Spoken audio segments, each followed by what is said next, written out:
समय आ गया है जब इस देश को धीरेन्द्र शास्त्रियों के हवाले कर दिया जाना चाहिए। वैसे भी हमने धीरेन्द्र शास्त्री के सीनियर एडिशन को ही प्रधानमंत्री की कुर्सी पर बैठा रखा है, तो 76 बरस के कमजोर बदन वाले फैंसी ड्रेस वाले बुजुर्ग से तो अच्छा ही रहेगा 29 बरस का उछलता हुआ रंगीन लौंडा। अनिरुद्धाचार्य और रामभद्राचार्य जैसे चपंडकों को मिलाकर एक बढ़िया नशीला कॉकटेल भी तैयार हो सकता है देश को चलाने के लिए।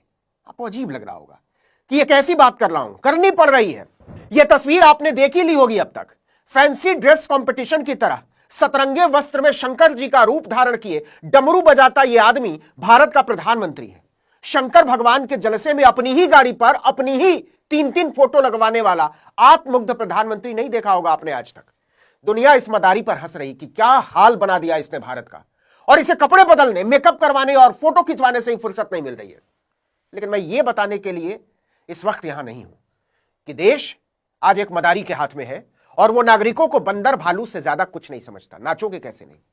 अपने डमरू प्रधान की फैंसी ड्रेस यात्रा के बीच जो नए साल की सबसे हृदय विदारक खबर आई वो ये कि इंडियन स्पेस रिसर्च ऑर्गेनाइजेशन यानी इसरो का साल 2026 का पहला ही मिशन PSLV C62 फेल हो गया। रॉकेट सुबह 10:18 पर आंध्र प्रदेश के श्रीहरिकोटा अंतरिक्ष केंद्र से 16 सैटेलाइट लेकर रवाना हुआ था। ISRO chief doctor V Narayanan ने कहा कि रॉकेट लॉन्चिंग के तीसरे चरण में गड़बड़ी आ गई, जिसकी वजह से वो रास्ता ही भटक गया। 8 महीने पहले 18 मई 2025 को भी इसरो का PSLV C61 मिशन तकनीकी खराबी के कारण तीसरे स्टेज में ही फेल हो गया था। इस मिशन में EOS-09 अर्थ ऑब्जर्वेशन सैटेलाइट को 524 किलोमीटर की सन सिक्रोनस पोलर ऑर्बिट में स्थापित किया जाना था। कोविड के बाद फेल होने वाला यह 5वां मिशन है। नेहरू और उनके बाद के प्रधानमंत्रियों ने बड़ी मेहनत और दूरदर्शिता के साथ दुनिया में भारत की जो वैज्ञानिक साख कायम की थी उसे डमरू प्रधान ने मिट्टी में मिला दिया है। आप कहेंगे अंतरिक्ष में रॉकेट क्या प्रधानमंत्री उड़ाते हैं? वो तो वैज्ञानिक उड़ाते हैं।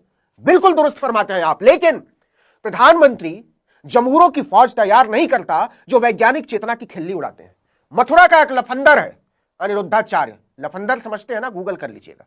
वो हजारों की भक्त मंडली को बैठाकर प्रवचन देता है कि गाय का घी जलाओगे तो ऑक्सीजन निकलता है, और यह दावा वो डंके की चोट पर विज्ञान के आधार पर करता है। यह चिरकुट खुद छठी फेल है। बीजेपी के बड़े बड़े नेता इस चिरकुट के पैरों में पड़े रहते हैं। यह लफंदर सम्राट छठी तक भी ठीक से पढ़ा होता ना तो इसको पता होता कि एक तीली में भी आग लगाओगे तो ऑक्सीजन केवल जलेगा, बनेगा नहीं। बेवकूफ आदमी। एक अकल का अंधा है रामभद्राचार्य, घोर जातिवादी, महिला विरोधी, कुंठित, गंदा, घिनौना आदमी। अपने से पाखाना पेशाब तक नहीं कर सकता बिना मदद के। कोई मदद ना करे तो उसी गंदे हाथ से आशीर्वाद बेचता फिरे, उसी से खाना खा ले। लेकिन इसे इतना पता है कि ममता बनर्जी नाम की ब्राह्मण है, काम वो मुसलमानों का करती है। हिंदू धर्म के नाम पर कलंक। रामभद्राचार्य कहता है कि वाइफ का मतलब होता है वंडरफुल इंस्ट्रूमेंट फॉर एंजॉयमेंट।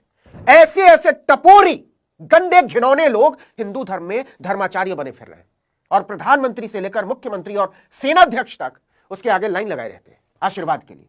और बाबा ही क्यों, बीजेपी के नेता तो इस चिरकुट पन्ने में बाबाओं के बाप है। महाराष्ट्र के कौशल विकास मंत्री हैं मंगल प्रभात लोढ़ा।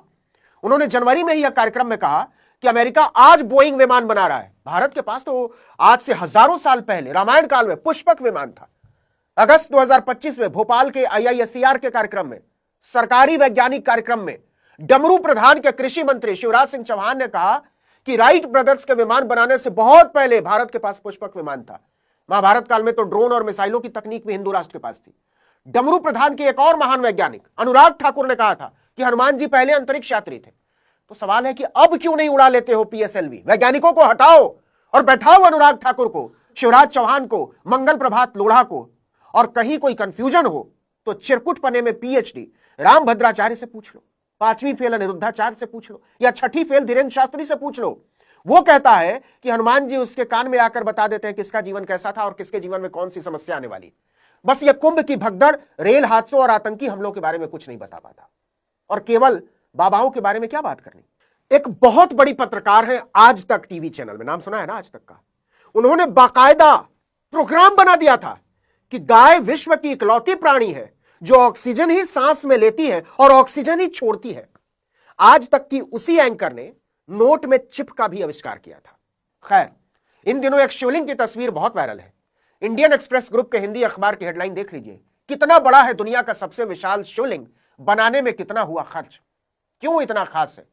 खबर यह है कि बिहार के पूर्वी चंपारण के चकिया में विश्व के सबसे बड़े विराट रामायण मंदिर का निर्माण किया जा रहा है, जिसमें दुनिया का सबसे विशाल शिवलिंग स्थापित होना है। लेकिन शिवलिंग गोपालगंज में ही फंस गया। क्यों? क्योंकि गंडक नदी पर जो डुमरिया घाट पुल है वो इतने खराब हाल में है कि चेलों को लगने लगा भगवान जी को वहीं स्थापित ना करना पड़ जाए। मतलब शिवलिंग तो इतना विशाल बना लिया, पुल नहीं बना पाए, जिस पर हजारों लोगों को रोज पार करना है।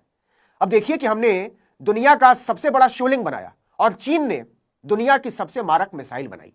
धीरेन्द्र शास्त्री, अनिरुद्धाचार्य, अनुराग ठाकुर, शिवराज सिंह चौहान जैसे बड़े बड़े लाला बता ही नहीं पा रहे हैं कि पुरखों ने पुष्पक विमान की जो टेक्निक उनके कान में फूकी थी वो हमारे वैज्ञानिकों को क्यों नहीं बता रहे?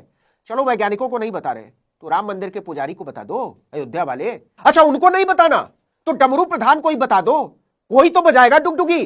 अच्छा हां, हनुमान जी के पहले अंतरिक्ष यात्री होने के गौरव बोध से याद आया, चीन ने एक वीडियो जारी किया है।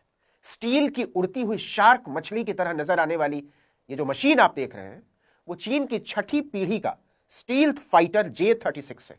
उसने जिस तरह से इसका परीक्षण किया है, अमेरिका को भी उसने हिला दिया है। चीन के J-36 ने दूसरे ट्रायल में जापान और दक्षिण कोरिया के ऊपर से उड़ान भरी और फिर उसी रास्ते से वापस भी लौट आया।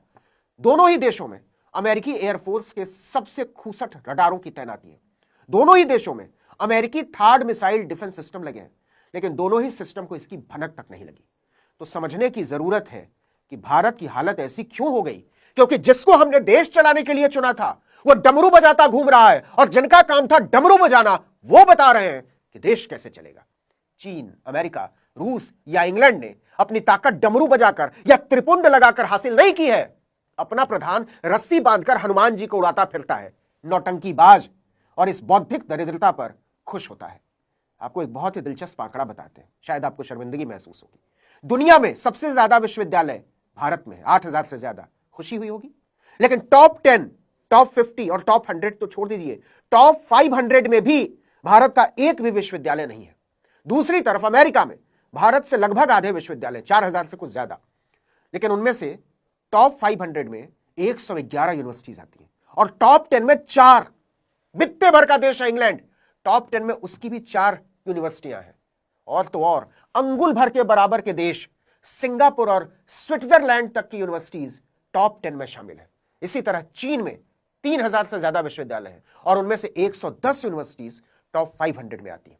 भारत के सबसे शानदार विश्वविद्यालयों में भारत का प्रधानमंत्री जब आतंकवादी खोजेगा, अर्बन नक्सल खोजेगा, तो उसे डमरू ही बजाना पड़ेगा। याद रखिएगा, डमरू बजाने वाला प्रधानमंत्री अपनी जनता के हाथ में सिर्फ कटोरा थमा सकता है, स्टील्थ फाइटर नहीं उड़ा सकता। श्रीहरिकोटा में जो लगातार परीक्षण पर परीक्षण फेल हो रहे हैं वो बता रहे हैं कि डमरू प्रधान की प्राथमिकता में विज्ञान और शिक्षा कहीं है ही नहीं।